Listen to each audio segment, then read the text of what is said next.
Hello, this is Pastor Frank Lewis, and I want to welcome you to another program on how to raise emotionally healthy children. And today I'm going to share some good news with you. I want you to know as a parent that you can raise emotionally healthy children. The truth is, raising emotionally healthy children is one of the greatest responsibilities and privileges you can have as a parent.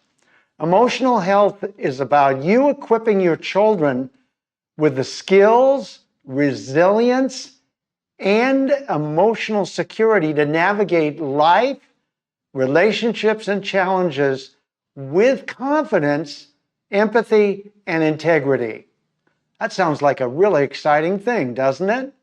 For parents who have not committed to getting their own emotional healing, raising emotionally healthy children, it will be much more difficult.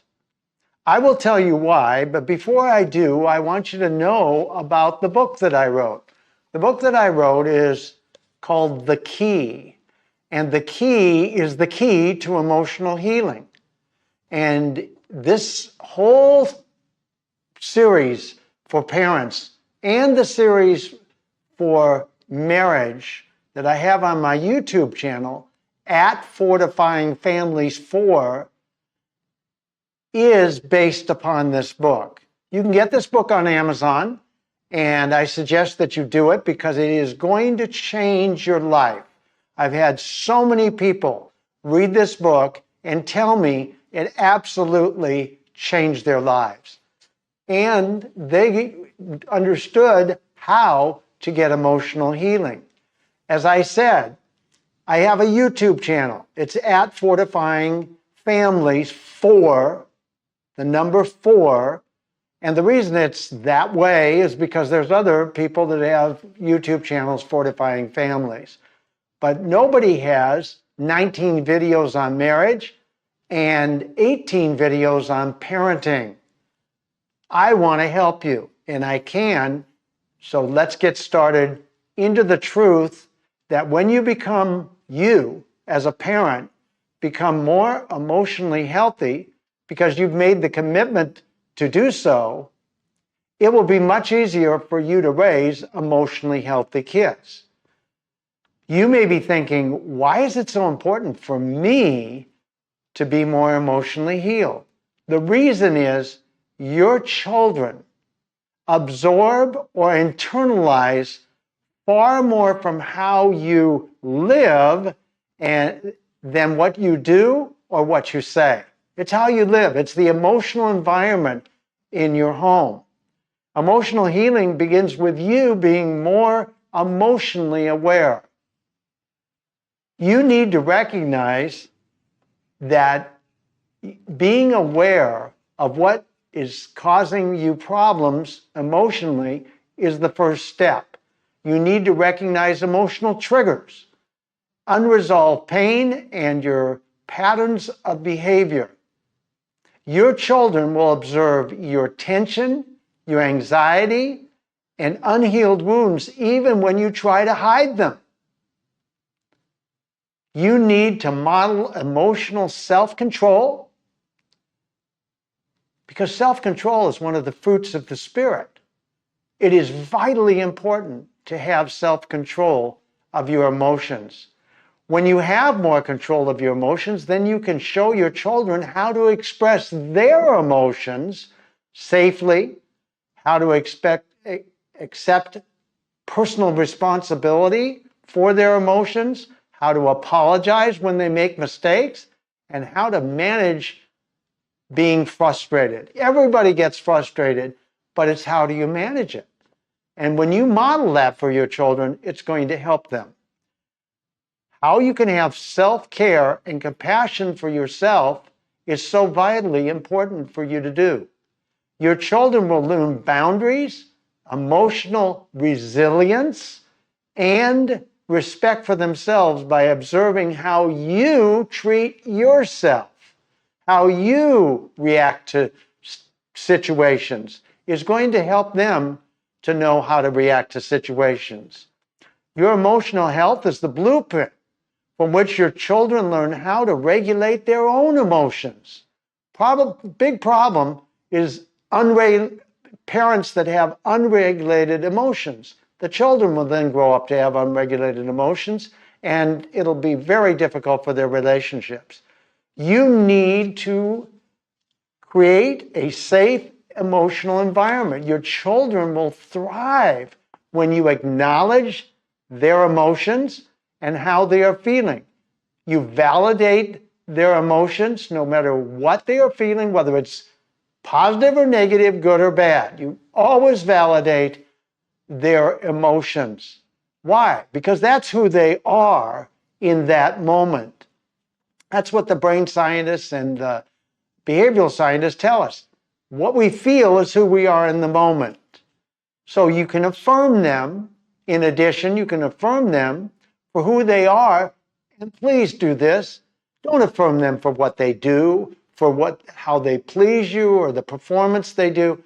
Affirm them for who they are, most importantly. Emotional safety means your children can express joy, fear, sadness, anger without fear of ridicule, shame, or rejection by you as the parent or by your spouse. You've learned to validate their feelings by saying, for example, I see that you're upset. Do you want me to tell you, or do you want to tell me about what upset you? Please don't punish your child for feeling the way they do. If you do, they will not want to tell you how they feel. And they will bury those feelings and emotions, which means that they will then be shut down. They won't be able to express their emotions. And I have 4 groups that I do weekly, and I always asking the people, how does that make you feel? And most people can't tell me how it makes them feel until they've been in the groups for maybe 6 months, 3, 4, 5, 6 months, because people have shut down their feelings because their parents didn't listen to them. And they will not be able to feel. And when they can't feel, they won't be able to have life-giving and good, strong relationships. You can correct behavior. That's what you do. But you don't correct feelings. You need to create predictable routines and consistency so that your children know their environment is secure. Children need to know their environment is secure if they're going to be secure emotionally. A safe emotional environment actually forms the foundation for your children to have good self-esteem, be able to trust authority, and have healthy connections, emotional connections in relationships. Teach your children how to recognize, understand, and express their feelings in healthy ways. That's your responsibility to teach them how to do that. Your children don't automatically get how to express emotions in a healthy, self-controlled way. They must be taught by you how to do this. So you need to encourage your children to have identity and name their feelings, what they are feeling. For example, you can say, are you feeling angry because you broke your toy? They need to realize that it's okay to feel. That's a part of who they are, and it's a part of their identity that's being formed at a very young age. Teach your children healthy ways to express their emotions. Help them know that it's safe to share them with you, that you're a safe person so that they can share them with you. Ask them questions about how they are feeling, or help them name the emotion and ask them if they are feeling that particular emotion. Like I said, are you feeling angry? Are you feeling sad? Are you filled with joy? They need your help. Help your children discover what situation causes certain feelings and emotions to happen. In other words, what are they triggered by? Then lovingly help them to feel comfortable in expressing those emotions. Your children are going to have emotional upset. Help them to be able to share their feelings when they're emotionally upset. It's going to be life-changing, and you're going to be able to raise emotionally healthy kids. If you will share your own feelings appropriately and model for them what to say and do, you will be teaching them self-awareness and emotional resilience. They won't be out of control, and it'll be a blessing for them. For example, you can tell your child, I'm feeling stressed or overwhelmed, so I'm praying and asking God for help. That's a model. That's you being a great model in that way. You need to set boundaries with love, not with fear, but with love. Your children need limits, which are boundaries, to feel safe and secure and be able to understand what is acceptable behavior. You need to enforce rules consistently, enforce rules and boundaries consistently, but with love and compassion, not harshness or anger. I know that's hard. I know that may be difficult, but that is what you're shooting for. That's a goal that you really want to have. Boundaries or limits on your child's behavior help your child or children to learn self-control, self-respect, respect for others, and how to take personal responsibility. You need to avoid being authoritarian and overly controlling. If you are authoritarian, over controlling, you're going to shut them down. You also need not to be too permissive. It's either one or the other. You can't be too controlling. You don't want to be too permissive. You want to be balanced. You can balance your family's rules and structure with gentleness and loving kindness. You can do that.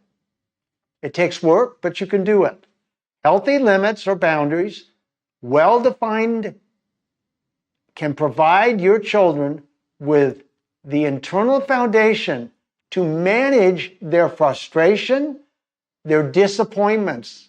Children are going to be frustrated, they're going to be disappointed, and they're going to have conflicts. You're going to help them to be able to get through those.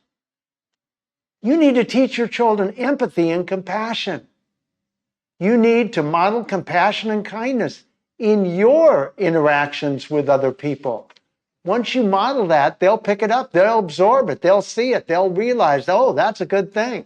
Encourage your children to see how what they did caused other children or their siblings to feel in certain ways.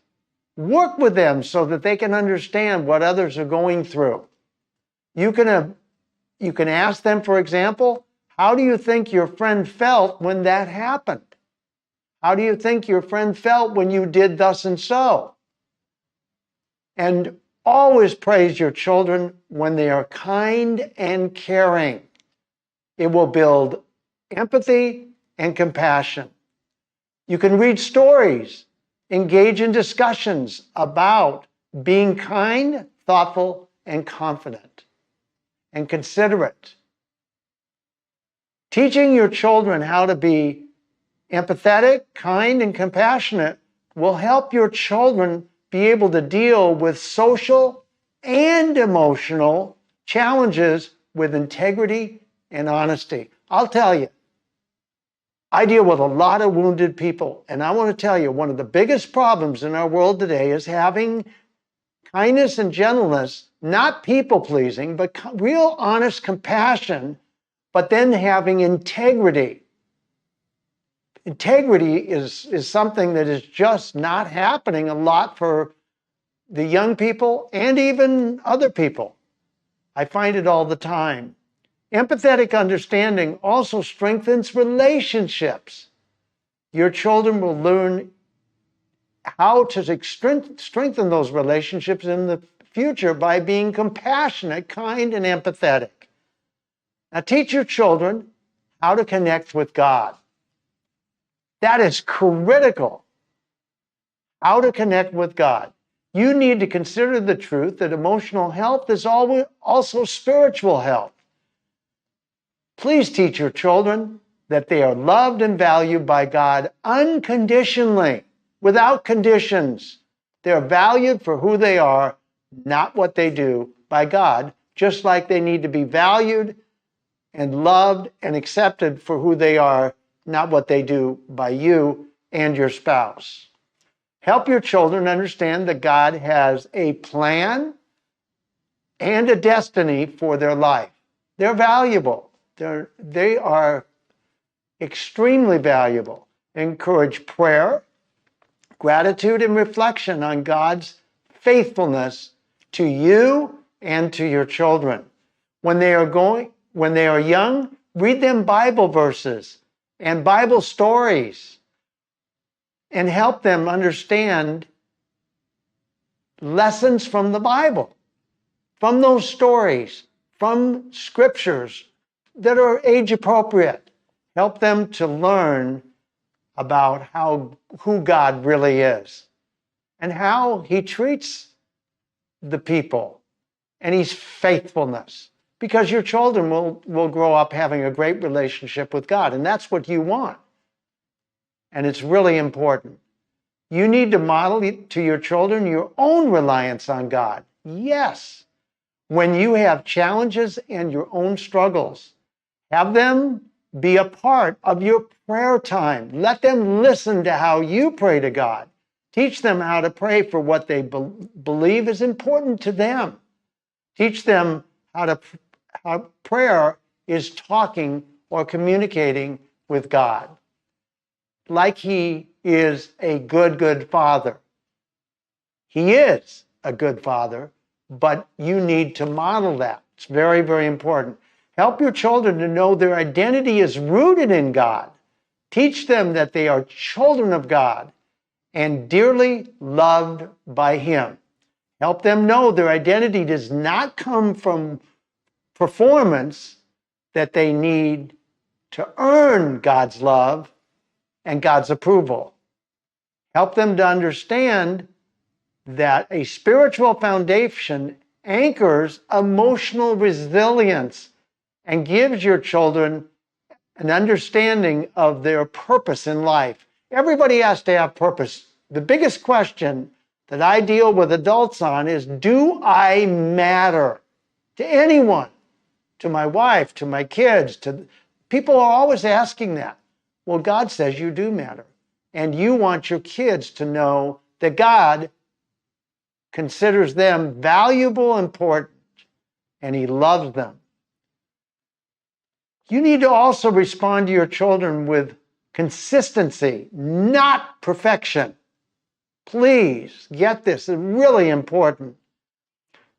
If you demand perfection of your children, you will have very unhappy, constantly disappointed children, because no one can be perfect.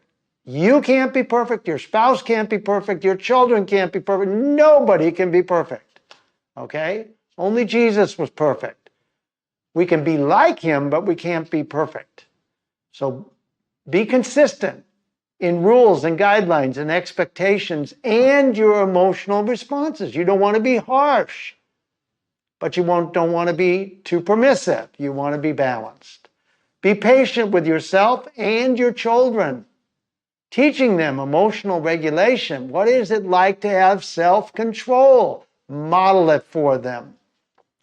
You need to have self-control before you can pass it on to them, before they can absorb it from you.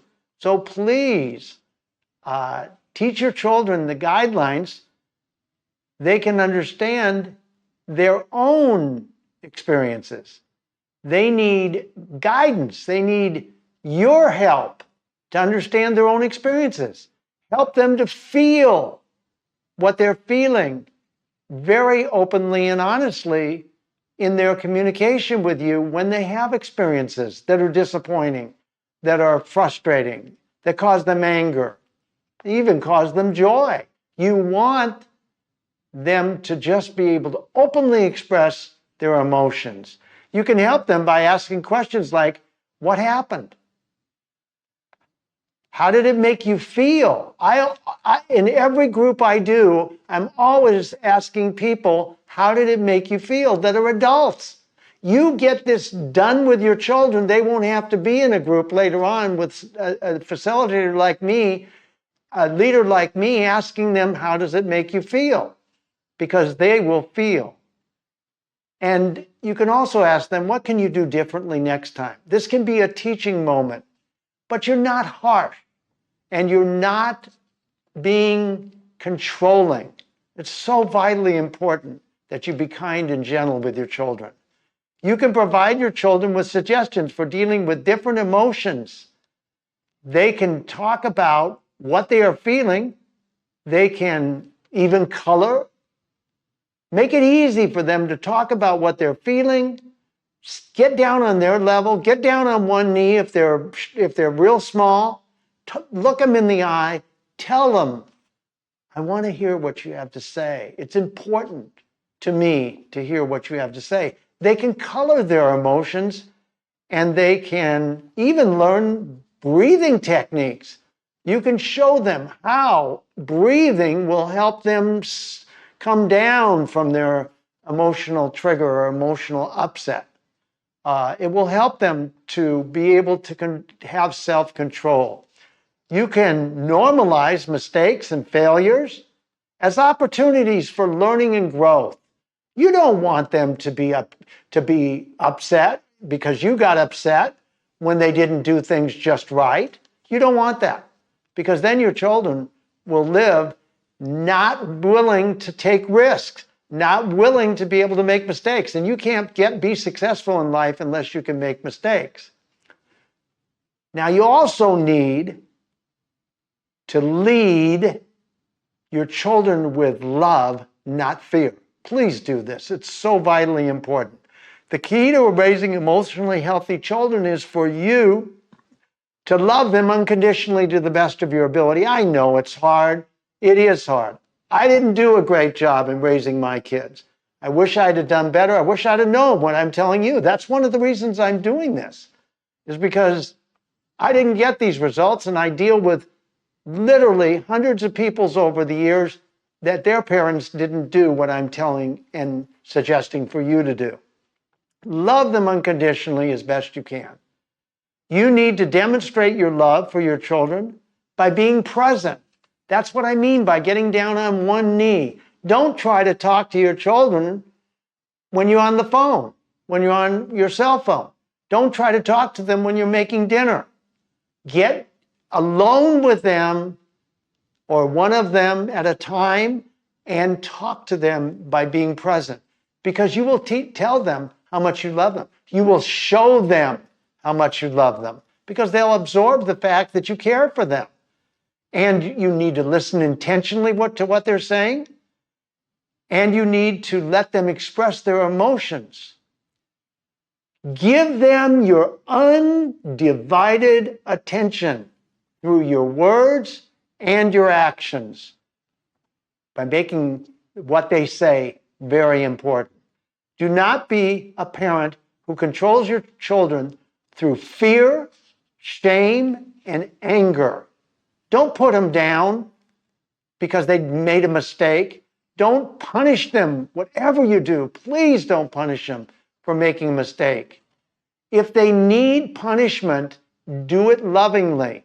I'm going to have a whole video in the future on punishment. How does God punish us? And so that you will know how to punish your children, or how to correct, not punish, correct. Please, not punish. You need to affirm your children's worth regularly, all the time, regardless of their behavior, performance, or achievement. Please don't set unrealistic expectations. I see this all the time for them, and demand that they meet your expectations, what you want them to do that makes you feel better as a parent. Please don't do that. Just set realistic, God-centered Expectations. Teach and model with your words and actions that love and acceptance are not earned, they are given freely by you as they are by God. When your children feel unconditionally loved, they develop confidence, emotional security, and the capacity to love themselves and others well.